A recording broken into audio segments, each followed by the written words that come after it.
দুপুরে তো ভাতের সাথে আমরা অনেকেই ডাল খেতে পছন্দ করি, তবে রাত্রে যদি একঘেয়ে মাছ বা মাংস বা সবজি তরকারি খেতে ইচ্ছে না হয়, তাহলে ভাত বা রুটি পরোটার সাথে আপনারা ডাল দিয়েও রাতের খাবারটা সেরে ফেলতে পারেন। আর তার জন্য আমি এখানে আজকে ব্যবহার করব দুরকম ডাল, অড়হর ডাল আর মুগের ডাল। আমি এখানে ছোট চায়ের কাপের 1 কাপ নিয়েছি অড়হর ডাল আর হাফ কাপ নিয়েছি মুগের ডাল। বাটির মধ্যে দুরকম ডালই ঢেলে নিলাম। এরপরে 3 থেকে 4 বার জল বদলে বদলে আমি ডালগুলোকে খুব ভালো করে ধুয়ে নেব। ডাল ভালো করে ধুয়ে নেওয়াটা কিন্তু অত্যন্ত প্রয়োজনীয়। আর ডাল ধুয়ে নেওয়া হয়ে গেলে ডাল ভিজিয়ে রাখবার একেবারেই প্রয়োজন নেই, ডিরেক্ট আমি প্রেসার কুকারের মধ্যে দিয়ে দেব ডাল সেদ্ধ করবার জন্য। ধুয়ে নেওয়া ডাল প্রেসার কুকারের মধ্যে দিয়ে দেওয়ার পর এর মধ্যে আমি দিয়ে দিলাম 2 কাপ পরিমাণে জল, স্বাদ অনুসারে লবণ দিয়ে দিলাম, আর দেবো কিছু গুঁড়ো মশলা। তার মধ্যে আছে 1/4 চা চামচ পরিমাণে হলুদ গুঁড়ো, 1 চা চামচ পরিমাণে দিয়ে দিচ্ছি কাশ্মীরি লঙ্কার গুঁড়ো। কাশ্মীরি লঙ্কার পরিমাণটা আপনারা নিজেদের ইচ্ছে মতন কমিয়েও ব্যবহার করতে পারেন, যেহেতু ডাল খুব বেশি রঙের কিন্তু প্রয়োজন নেই। আর দিলাম 1 চা চামচ পরিমাণে জিরে গুঁড়ো, হাফ চা চামচ পরিমাণে দিয়ে দিচ্ছি ধনে গুঁড়ো, 2টো কাঁচা লঙ্কা ফাটিয়ে নিয়ে দিয়ে দিলাম, 2টো টমেটো একদম ছোট ছোট টুকরো করে কেটে নিয়ে এই ডালের মধ্যে দিয়ে দিলাম, 2 চা চামচ পরিমাণে দিয়ে দিচ্ছি সাদা তেল। তেল যদি দেওয়া হয় তাহলে যখন প্রেসার কুকারে ডাল সিদ্ধ হওয়ার জন্য সিটি দেওয়া হবে, তখন কোনো রকম ডালের জল বাইরে বেরিয়ে আসবে না। ডাল সেদ্ধ হতে হতে আমি ফ্রাই প্যানের মধ্যে একটা মশলা ভেজে নেব। তার জন্য দিয়ে দিচ্ছি এখানে 2 চা চামচ পরিমাণে ঘি। ডালটা আমি ঘি দিয়ে সাঁতলাবো। এই ধরনের ডাল যদি একটু ঘি দিয়ে সাঁতলানো হয় তাহলে স্বাদ বেশি ভালো হয়। তবে আপনাদের ঘি দিতে আপত্তি থাকলে আপনারা সাদা তেলেরও ব্যবহার করতে পারেন। ঘি গরম হয়ে গেলে প্রথমেই দিয়ে দিলাম 2টো ফাটিয়ে নেওয়া শুকনো লঙ্কা, 1/4 চা চামচ পরিমাণে গোটা জিরে আর 1 চা চামচ পরিমাণে মিহি করে কুচিয়ে নেওয়া রসুন। লো ফ্লেমে সমস্ত কিছু 1 থেকে 1.5 মিনিট ভেজে নেওয়া হয়ে যাওয়ার পর এর মধ্যে একটা বড় সাইজের পেঁয়াজ কুচি দিয়ে দিলাম।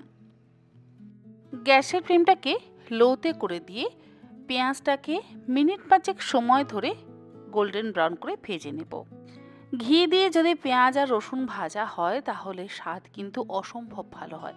তবে যদি আপনারা সর্ষের তেল ব্যবহার করতে চান করতে পারেন।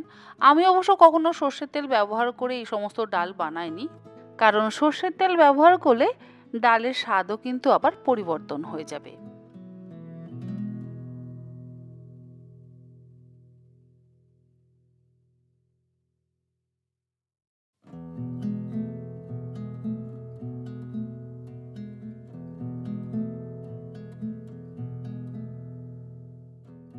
পেঁয়াজ রসুন কিন্তু আমার বেশ গোল্ডেন ব্রাউন করে ভাজা হয়ে গেছে।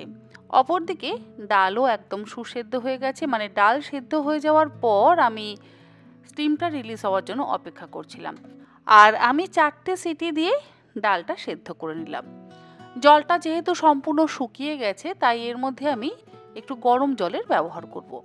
ডাল যতটা পরিমাণ ঘন বা পাতলা খেতে চান সেই অনুযায়ী আপনারা জলের ব্যবহার করবেন। আমি এখানে 1.5 কাপ পরিমাণে জল দিলাম, কারণ আবারও একটু ডালটাকে ফুটিয়ে নেব। আর রুটি বা পরোটা দিয়ে যদি ডাল খেতেই হয় তাহলে কিন্তু একটু ঘন ঘন ডালগুলি বেশি ভালো লাগবে। আবার ভাত দিয়েও একটু ঘন ডাল খেতেই আমার বেশি পছন্দ, তাই আমি একটু ডালটা ঘন করেই বানাচ্ছি। জল দেওয়ার পর এবারে ভালো করে মিশিয়ে নিলাম।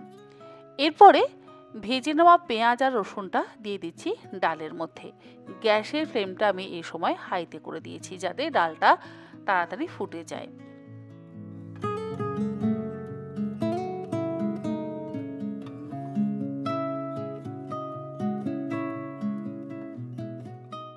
পেঁয়াজ রসুনটা দিয়ে ভালো করে মিশিয়ে নিয়ে ডালটা ফুটিয়ে নিচ্ছি 2 মিনিট সময় ধরে। রান্না শেষে এর মধ্যে দিয়ে দিচ্ছি কুচিয়ে নেওয়া ধনেপাতা। ধনেপাতা দিলে স্বাদ আরও ভালো হবে, তাই আমি অল্প একটু ধনেপাতা কুচি ব্যবহার করলাম। অনেক সময় খুব বেশিক্ষণ সময় কিন্তু রান্নাঘরে কাটাতে ইচ্ছে করে না, বিশেষ করে রাত্রে।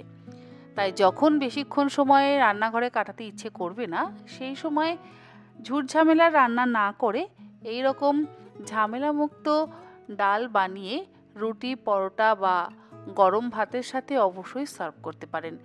যদি ভাত বানাতে চান তাহলে একটু জিরা রাইস বানিয়ে নেবেন, দেখবেন খেতে অসম্ভব ভালো লাগবে। আশা করি আমার আজকের এই ডালের রেসিপি আপনাদের ভালো লাগলে আপনারা অবশ্যই বাড়িতে বানাবেন, আর বানিয়ে আমাকে জানাতে কিন্তু একেবারে ভুলবেন না। আজকের মতন এই পর্যন্ত। আগামীকাল আবারও হাজির হয়ে যাব নতুন কোনো রেসিপি নিয়ে।